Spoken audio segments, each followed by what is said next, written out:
पाकिस्तान दे विच अकलियतां जड़ियां ने वो किस तरह महफूज ने। अकलियतां नूं मुलाजमतां दे विच मुनासिब नुमाइंदगी भी दित्ती जाएगी और दित्ती भी जांदी है। बिलाशुबा इस्लामी मुआशरा एक मुतवाजन मुआशरा है और बराबरी दा सलूक करन दी जेड़ा ना वो गलबात करदा है, जिहदे विच अकलियतां नूं जानो माल दा तहफ्फुज़ ते हर शोबे दे विच खिदमत अंजाम देण दा जेड़ा बुनियादी उन्हां दा हक बनदा है वो भी उन्हां नूं हासिल हो। मुस्लिम अक्सर जेड़ी है ना वो किसी भी मामले विच पीछे नहीं हैगी। तुहानूं शक है कि आ जाओ पाकिस्तान आके देख लो। गैर मुस्लिम जेड़ा ना वो इस अमर ते मजबूर नहीं किया जाता कि इस्लाम कबूल करे, कोई जोर जबरदस्ती नहीं है। ये बहैसियत आजाद शहरी उनका आपदा इंतखाब है कि वो इस्लाम कबूल करता है या वो इस्लाम कबूल नहीं करता। कायदे आज़म मोहम्मद अली जिन्ना ने आख्या तुसी लोग बिल्कुल आजाद हो और तुहाडियां इबादतगाहां मंदिर वो भी बिल्कुल आजाद। तुहाडा मजहब की है, फिरका की है, जात की है, रियासत दा इन्हां मामलां दे विच कोई ताल्लुक नहीं हैगा। पंजाब दे विच तकसीम दे मौके ते सिख मजहब दे कुछ गुरूहां ने मजालिम दी खौफनाक तारीख जेहड़ी ना वो मौजूद है, लेकिन इस दे बावजूद किसी भी सिख को तुसी पुछ लो तो पाकिस्तानी रियासत के हवाले नाल कोई भी बड़ी गल नहीं करता।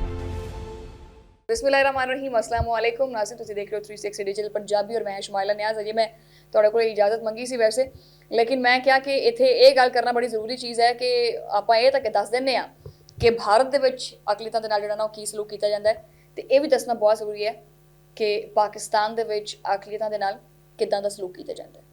चलो दसदे हैं तुहानूं। अच्छा, इत्थे ये दसांगे कि पाकिस्तान दे विच जेहड़ा ना वो अकलियतां जड़ियां ने वो किस तरह महफूज ने। दस्तूरे पाकिस्तान दे विच भी गैर मुस्लिम अकलियतां जेहड़े ने ना वो उन्हां दे मजहब अकीदे ते रंग और नस्ल के इम्तियाज के बगैर वो सारे हकूक उन्होंने दिते जाते हैं जो बाकी अक्सरियत नूं हासिल ने। और पाकिस्तान का जोड़ा आइन है वो इस गल की जमानत देता है कि सियासी ते मजहबी अकलियतां नूं हर किस्म का तहफ्फुज़ हासिल होएगा। जिन्ने भी शहरी ने उन्होंने कानून की नज़र विच बराबर रखा होया पाकिस्तान दे विच, ठीक है। रियासत अकलियतां दे जिहड़ा जायज़ हकूक ते उन्हां दे मफादात की भी हिफाजत करेगी। अकलियतां नूं मुलाजमतां दे विच मुनासिब नुमाइंदगी भी दी जाएगी और दी भी जाती है, ठीक है।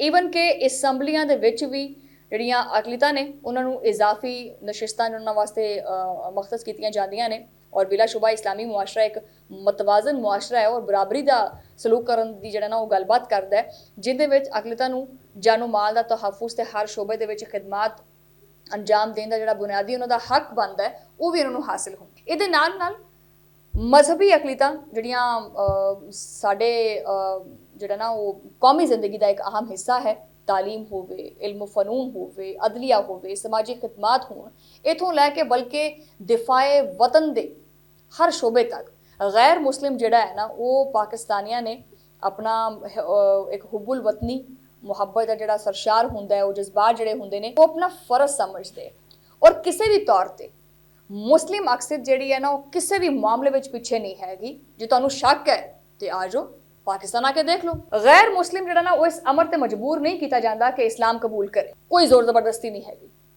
ये बहैसियत आजाद शहरी उनका आपदा इंतखाब है कि वो इस्लाम कबूल करता है या वो इस्लाम कबूल नहीं करता, ठीक है।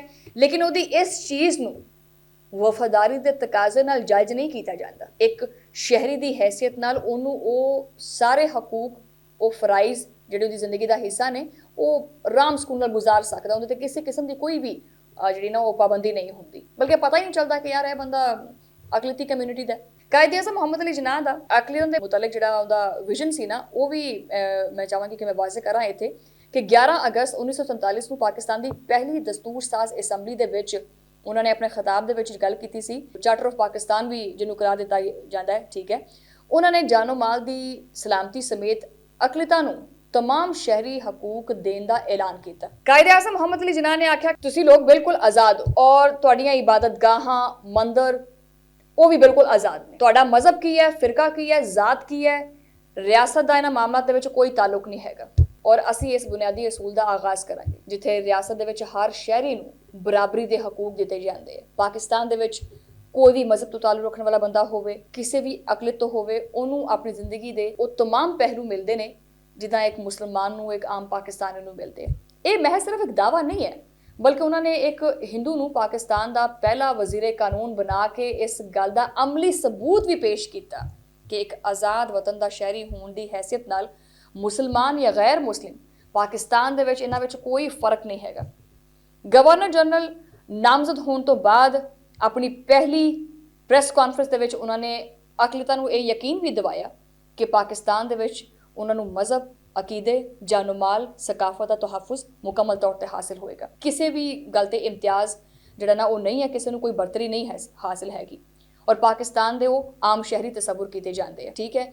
ਉਹ ਆਪਣਾ ਪਾਕਿਸਤਾਨ ਦੇ ਨਾਲ ਵਫਾਦਾਰੀ ਵੀ ਜਿਹੜੀ ਹੈ ਨਾ ਉਹ ਆਪਣਾ ਫਰਜ਼ ਸਮਝਦੇ ਆ। ਪਾਕਿਸਤਾਨ ਦੇ ਵਿੱਚ ਜਿਹੜੀ ਸਿੱਖ ਕਮਿਊਨਿਟੀ ਹੈ, ਤੁਸੀਂ ਸਿੱਖ ਕਮਿਊਨਿਟੀ ਕੋਲ ਪੁੱਛ ਲਓ ਕਿ ਉਹ ਸ਼ਿਕਾਇਤ ਕਿਉਂ ਨਹੀਂ ਕਰਦੀ, ਉਹ ਵੀ ਤਾਂ ਗੈਰ ਮੁਸਲਿਮ ਨੇ ਨਾ। ਬਲਕਿ ਪੰਜਾਬ ਦੇ ਵਿੱਚ ਤਕਸੀਮ ਦੇ ਮੌਕੇ ਤੇ ਸਿੱਖ ਮਜ਼ਹਬ ਦੇ ਕੁਝ ਗੁਰੂਹਾਂ ਨੇ ਮਜ਼ਾਲਿਮ ਦੀ ਖੌਫਨਾਕ ਤਾਰੀਖ ਜਿਹੜੀ ਨਾ ਉਹ ਮੌਜੂਦ ਹੈ। ਲੇਕਿਨ ਇਸ ਦੇ ਬਾਵਜੂਦ ਕਿਸੇ ਵੀ ਸਿੱਖ ਕੋਲ ਤੁਸੀਂ ਪੁੱਛ ਲਓ ਤਾਂ ਪਾਕਿਸਤਾਨੀ ਰਿਆਸਤ ਦੇ ਹਵਾਲੇ ਨਾਲ ਕੋਈ ਵੀ ਭੈੜੀ ਗੱਲ ਨਹੀਂ ਕਰਦਾ। ਆਖਰ ਕਿਉਂ? ਦੂਜੇ ਪਾਸੇ ਅਗਰ ਭਾਰਤ ਵਿੱਚ ਵੇਖੀਏ ਤੇ ਸਿੱਖਾਂ ਨਾਲ ਜਿਹੜਾ ਗੈਰ ਸਰਕਾਰੀ ਤੇ ਗੈਰ ਇਨਸਾਨੀ ਰਵੱਈਆ ਇਖਤਿਆਰ ਕੀਤਾ ਜਾਂਦਾ ਹੈ, ਉਹਦਾ ਜਵਾਬ ਕੌਣ ਦੇਗਾ? ਇਹ ਸਾਰੀ ਚੀਜ਼ ਮੇਰੀ ਦੱਸਣ ਦਾ ਜਿਹੜਾ ਮਕਸਦ ਸੀ ਨਾ ਉਹ ਇਹ ਸੀ ਕਿ ਅਸੀਂ ਹਮੇਸ਼ਾ ਇਹ ਗੱਲ ਕੋਟ ਕਰਦੇ ਹਾਂ ਕਿ ਜੀ ਭਾਰਤ ਦੇ ਵਿੱਚ ਜਿਹੜਾ ਨਾ ਉਹ ਗੈਰ ਮਜ਼ਹਬ ਤੋਂ ਤਾਲੁਕ ਰੱਖਣ ਵਾਲੇ ਜਿਹੜੇ ਲੋਕ ਨੇ, ਜਿਹੜੇ ਹਿੰਦੂ ਨਹੀਂ ਹੈਗੇ, ਉਹਨਾਂ ਦੇ ਨਾਲ ਬੜਾ ਗੈਰ ਇਨਸਾਨੀ ਸਲੂਕ ਕੀਤਾ ਜਾਂਦਾ। ਤੇ ਇੱਥੇ ਇਹ ਚੀਜ਼ ਤੇ ਰੋਸ਼ਨੀ ਪਾਉਣਾ ਬੜਾ ਜ਼ਰੂਰੀ ਸੀ ਕਿ ਪਾਕਿਸਤਾਨ ਦੇ ਵਿੱਚ ਜਿਹੜੀਆਂ ਅਕਲੀਤਾਂ ਨੇ ਉਹਨਾਂ ਦੇ ਨਾਲ ਕੀ ਸਲੂਕ ਕੀਤਾ ਜਾਂਦਾ। ਔਰ ਮੇਰੇ ਇਸ ਵਲੌਗ ਥੱਲੇ ਜਿੰਨੇ ਵੀ ਉਹ ਲੋਕ ਨੇ ਜਿਹੜੇ ਗੈਰ ਮੁਸਲਿਮ ਨੇ, ਠੀਕ ਹੈ, ਪਾਕਿਸਤਾਨ ਦੇ ਵਿੱਚ ਜਿਹੜੀ ਕਮਿਊਨਿਟੀ ਰਹਿੰਦੀ ਹੈ, ਉਹ ਦੱਸ ਸਕਦੀ ਹੈ ਕਿ ਜੀ ਸਾਡੇ ਨਾਲ ਪਾਕਿਸਤਾਨ ਦੇ ਵਿੱਚ ਕਿੱਦਾਂ ਦਾ ਸਲੂਕ ਕੀਤਾ ਜਾਂਦਾ, ਠੀਕ ਹੈ। ਇਹਦੇ ਨਾਲ ਮੈਨੂੰ ਹੁਣ ਤੇ ਤੁਸੀਂ ਇਜਾਜ਼ਤ, ਤੁਹਾਡਾ ਮੁਲਾਕਾਤ ਹੋਏਗੀ ਅਗਲੇ ਵਲੌਗ ਦੇ ਵਿੱਚ। ਉਦੋਂ ਲਈ ਅੱਲਾ ਨਿਗਹਿਬਾਨ।